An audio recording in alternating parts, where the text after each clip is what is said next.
Price God. இன்றைய தியானம் ஏசாயா 53:3 முதல் 6 வரை. அவர் அசட்டை பண்ணப்பட்டவரும் மனுஷரால் புறக்கணிக்கப்பட்டவரும் துக்கம் நிறைந்தவரும் பாடு அனுபவித்தவருமாய் இருந்தார். அவரை விட்டு நம்முடைய முகங்களை மறைத்து கொண்டோம். அவர் அசட்டை பண்ணப்பட்டிருந்தார், அவரை எண்ணாமற் போனோம். மெய்யாகவே அவர் நம்முடைய பாடுகளை ஏற்றுக்கொண்டு நம்முடைய துக்கங்களை சுமந்தார்.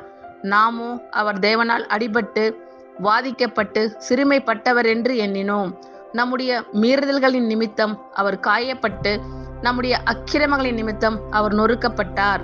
நமக்கு சமாதானத்தை உண்டு பண்ணும் ஆக்கினை அவர் மேல் வந்தது. அவருடைய தழும்புகளால் குணமாகிறோம். நாம் எல்லாரும் ஆடுகளைப் போல வழி தப்பி திரிந்து அவனவன் தன் தன் வழியிலே போனோம். கர்த்தரோ நம் எல்லாருடைய அக்கிரமத்தையும் அவர் மேல் விழப்பண்ணினார்.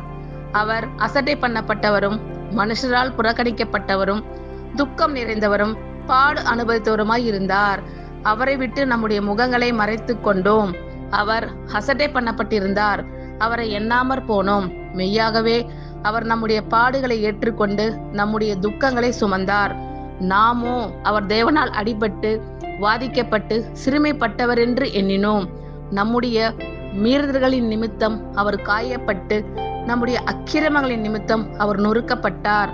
நமக்கு சமாதானத்தை உண்டு பண்ணும் ஆக்கினை அவர் மேல் வந்தது. அவருடைய தழும்புகளால் குணமாகிறோம். நாம் எல்லாரும் ஆடுகளைப் போல வழி தப்பி திரிந்து அவனவன் தன் தன் வழியிலே போனோம். கர்த்தரோ நம் எல்லாருடைய அக்கிரமத்தையும் அவர் மேல் விழப்பண்ணினார். ஆமென். God bless you all.